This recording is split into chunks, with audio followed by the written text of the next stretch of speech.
हनुमानगढ़ के टीबी क्षेत्र में इथानॉल फैक्ट्री चालू करने का कांग्रेस सरकार में 2022 में इसका घोषणा की गई थी। उसमें इथानॉल प्राइवेट लिमिटेड और कांग्रेस सरकार के बीच में 2022 में तत्कालीन कांग्रेस सरकार के बीच में एमओयू हुआ और इसकी भूमिका 2023 में औद्योगिक रूपांतरण करा गया, एनओसी जारी की गई उसके लिए। अब कल की घटना जो हुई उसमें कांग्रेस के नेता ही द्वारा इसका विरोध किया गया, कांग्रेस के नेताओं के द्वारा, साथ में कॉमरेडों के द्वारा। जबकि कांग्रेस के द्वारा ही इस प्रोजेक्ट का लाया गया था। उस समय यही बताया गया था कि इसमें किसानों को फायदा होगा। पर कल की घटना बड़ी दुर्भाग्यपूर्ण रही। उसमें असामाजिक तत्व, लगभग 1000 एक असामाजिक तत्वों ने जाकर उस फैक्ट्री पर हमला किया और 10 वाहन जलाए उन्होंने, जिसमें कुछ एक पल्लू की थाने की जीप भी थी और वहाँ कंपनी के जो कर्मचारी थे उनके भी वाहन थे और भी एक प्राइवेट वाहन थे, वो जलाए गए। लगभग 2 दर्जन पुलिस कर्मचारियों को गंभीर चोट भी आई। बड़ी दुर्भाग्यपूर्ण घटना रही। जबकि पुलिस उनसे प्रशासन उनसे बात भी करने को तैयार था, बात भी कर रहा था, पर जो असामाजिक तत्व आए उन्होंने ये प्रयास किया कि माहौल ख़राब है। और ये हमेशा से ही कांग्रेस के द्वारा और कुछ उस क्षेत्र में और काफ़ी जगह हमने देखा किसानों के नाम पर लोगों को गुमराह करते हैं। जबकि हनुमानगढ़ क्षेत्र वो क्षेत्र है जहां पर सरकार द्वारा हमेशा सबसे ज़्यादा किसानों को लाभ दिया जा रहा है। माननीय मुख्यमंत्री जी इस भीषण गर्मी में गए, वहाँ हजारों करोड़ के गंगानगर हनुमानगढ़ में किसानों के खाले मोगों के लिए राशि जारी करी। और ना सिर्फ वो राशि जारी करी बल्कि किसान सम्मान निधि तो दे ही रहे। जबकि गेहूं जो सबसे ज़्यादा उत्पादन राजस्थान में हनुमानगढ़ में होता है, 22 लाख मैट्रिक टन माननीय भजनलाल शर्मा जी की सरकार ने पिछले साल जो लिया 22 लाख मैट्रिक टन गेहूं, उसमें से 8,62,000 लाख मैट्रिक टन गेहूं यानी 40% गेहूं, 2575 जो भारत में सबसे ज़्यादा समर्थन मूल्य पे गेहूं खरीदा गया, वो हनुमानगढ़ जिले से खरीदा गया। ये इसलिए मैं आपको बता रहा हूँ कि हमेशा माननीय भजनलाल जी का हमेशा रुख किसानों के लिए और बीजेपी का, केंद्र सरकार का हमेशा किसानों को लाभ मिले वो रुक रहा है।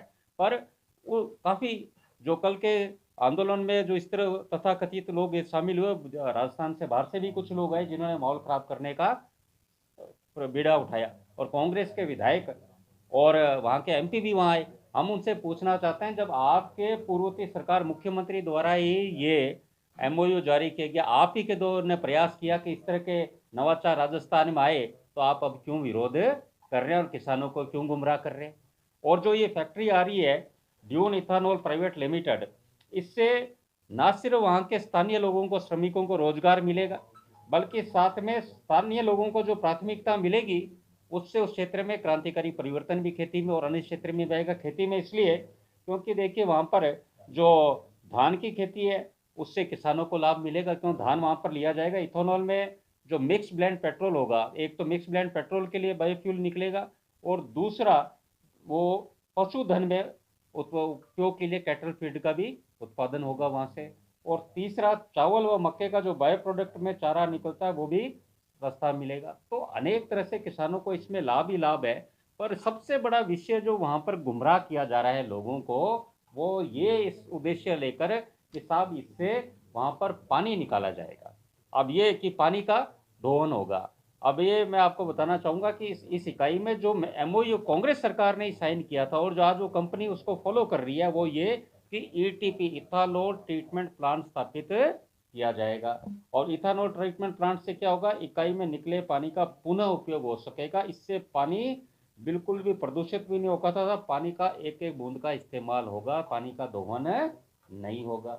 अब इसी के नाम से, पानी के दोहन से नाम से वहाँ पर कुछ तथाकथित कॉमरेड और किसान का कांग्रेस के लोग आकर किसानों को गुमराह करने का प्रयास कर रहे हैं। पर स्थानीय किसान इसमें नहीं है, बाहर के आके लोग इस तरह का प्रयास कर रहे हैं। हम कांग्रेस के नेताओं से पूछना चाहते हैं, डोटासरा जी से, अशोक गहलोत जी से, क्या आप ही के नेता जो आप ही के द्वारा प्रोजेक्ट लाए गए थे उन्हीं का विरोध कर रहे हैं? और जो किसान हित में किए गए, आज हम देख रहे हैं दुनिया में तकनीकें कितनी आ रही है, ये नई नई तकनीक आ रही है तभी तो दुनिया आगे बढ़ रही है। ये इन्हीं इन्हीं नेताओं द्वारा जब ये ग्रीनफील्ड एक्सप्रेस अमृतसर से जामनगर मोदी जी सरकार ने इसकी घोषणा की थी 2019 में, तब भी इन्होंने इसका विरोध किया था। और आज सबसे ज़्यादा उपयोग ये नेता इसका उपयोग करते हैं। इसका जो ग्रीनफील्ड एक्सप्रेस हनुमानगढ़ से पूरा बठिंडा तक और पूरा बाड़मेर तक पूरा लिंक हुआ है। तो इस तरह की हमेशा नेतागिरी से जो इन्होंने हमेशा एरिया का माहौल खराब करने का, ये है असली किसानों को तो नुकसान पहुंचाया है और अपने इस तरह करके बिना बात का कल वहाँ पर जो व्यापारी राजस्थान में आकर नवाचार करना चाहते हैं, उनको भी ये कहीं ना कहीं वातावरण दूषित करना चाहते हैं।